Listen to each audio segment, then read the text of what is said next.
Welcome to this GiftWorks quick video. My name is Jonathan Lehman. This video is part of a video series on understanding how GiftWorks can be configured to work with QuickBooks. This particular video focuses on understanding how GiftWorks donors are matched to QuickBooks customers during the posting process. I'll overview the rules that are followed during the posting process when GiftWorks tries to match a donor with any existing customers in QuickBooks, and I'll review some common problems. Now, this is not an overview of accounting principles. Our expectation is that you would come with that knowledge, or if not, you would consult an accounting advisor. Let's begin by signing into GiftWorks. And I'm going to go to the settings area. I'm going to go to view transactions. And I'm going to show you that there's some transactions here ready to post. There's some for a donor called Jonathan Lehman, some for a gift for Stephen and Vicky Faithful, and some pledges and a received payment for Acme. So if I go over here to the donor area, I want to show you what those donors are. We have Jonathan Lehman, who's a donor with no profile. And you can see he has some name and address information. If we edit this donor, you see that he has a first name of Jonathan, last name of Lehman. See his display name there. Acme is an organization profile.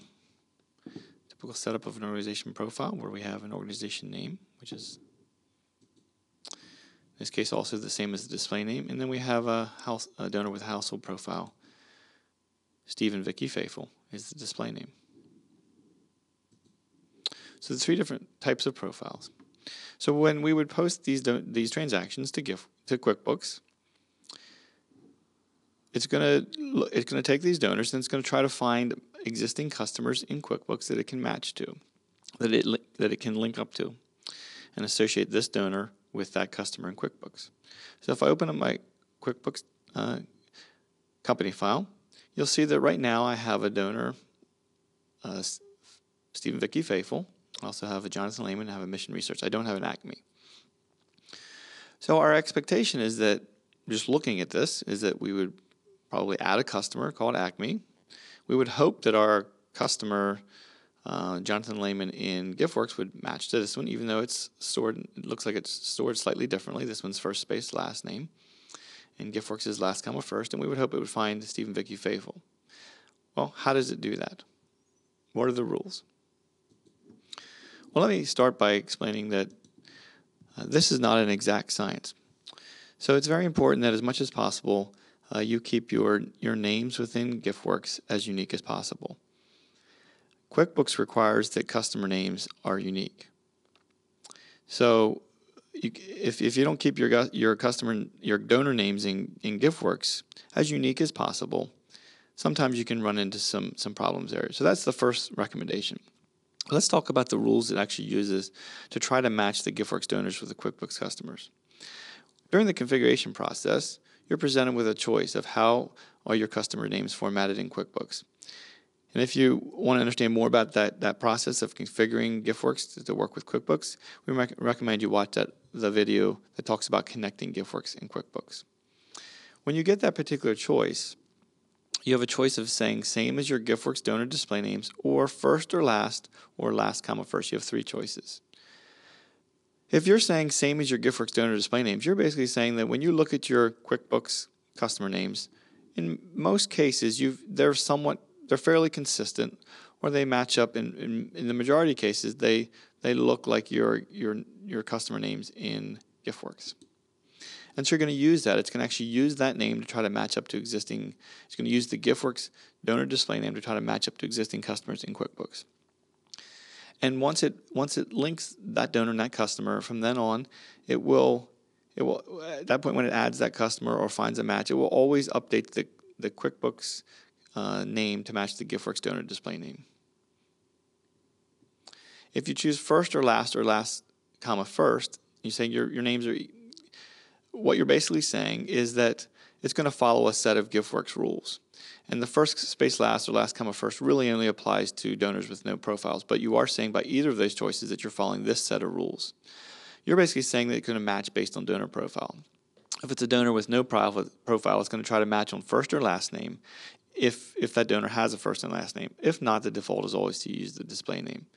If it's a donor with an organization profile and that donor has an organization name, it will use that name. Otherwise, it'll use the display name. And if it's a donor with a household profile, it will match on display name, similar to the option up here. So if it's a donor with no profile, that's where the first space last or last comma first comes into play. That means that once it matches up, once it searches and finds that donor, it will update that donor within that customer in QuickBooks to be in the format that you chose here, either first space last name or last comma first. It's important to know that QuickBooks will recognize names in different formats. So it considers Smith comma John or John space Smith. They'll recognize the same donor. So regardless of which one of these you choose and regardless of how it's formatted within GiftWorks, it can still find that match in QuickBooks. This is saying that ultimately how it will actually update that name within QuickBooks. So once these donors are linked, it will then update those names, continue to update those names based on the choice that you made. So if you would happen to change the name in GiftWorks and you end up posting transactions for that donor, it would update the name based on these choices also. So let's show you an example. Let's do the post. Remember, I have Steve and Vicky Faithful, and I had Jonathan Lehman. I don't have Acme. So let me go through my post process. I'll go to the settings area. I'll go to post donations. I'm going to pick my date range. We'll go through. This only applies to if you're posting transaction detail. And you can see here's the donors. So let's go through the process. Go through the post process.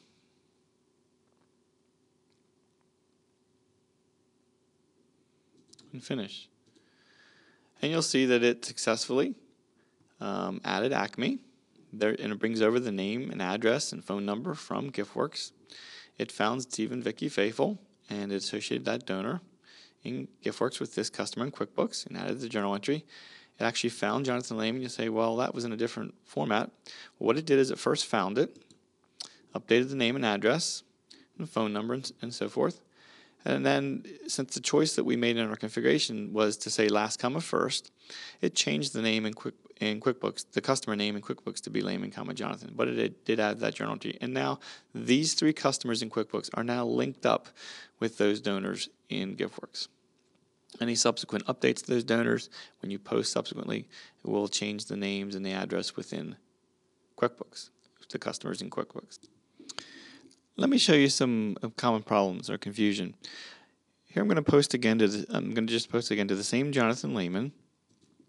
And if we go over here and look at GiftWorks, the QuickBooks company file this time, you'll see that the customer I have in QuickBooks is Jonathan G. Lehman. Although they look the same, and you think that's probably the same donor, when I post from GiftWorks, go through the process, finish, I go over here. It's like, well, no, I didn't want it to create a new Jonathan Lehman. I wanted it to match that one. Well, that goes back to the explanation. Well, this is not an exact science. It does a fairly good job of matching up customers to donors. But in this case, because it was matching on the configuration is to match on first and last name, and so it's going to try to find Jonathan Lehman, and it doesn't recognize this Jonathan Lehman because it has a G in the initial. Our recommendation in that case, when that happens, is you can merge these two customers within QuickBooks. Here I have a dialog up to post again to show another common scenario. I'm going to post here, and the way it looks to me, I have some gifts from an Acme and gifts from Jonathan Lehman. I go to post, click next, and it goes through the validation, and it gets to this part, and it tells me that I have a duplicate name in the post. One of the donor names must be changed in GiftWorks. This happens when you have a duplicate name within GiftWorks. So if I click finish, I would go over here. I notice that I have two different Jonathan Lehmans. In this case, my configuration is to post by display name, so I know to match by display name in my configuration options. So I know I can just go in there and change one of these to make them unique. And I go back to my post process.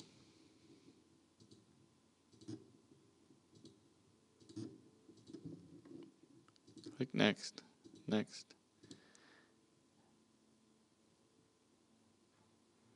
And it posts successfully. Click finish.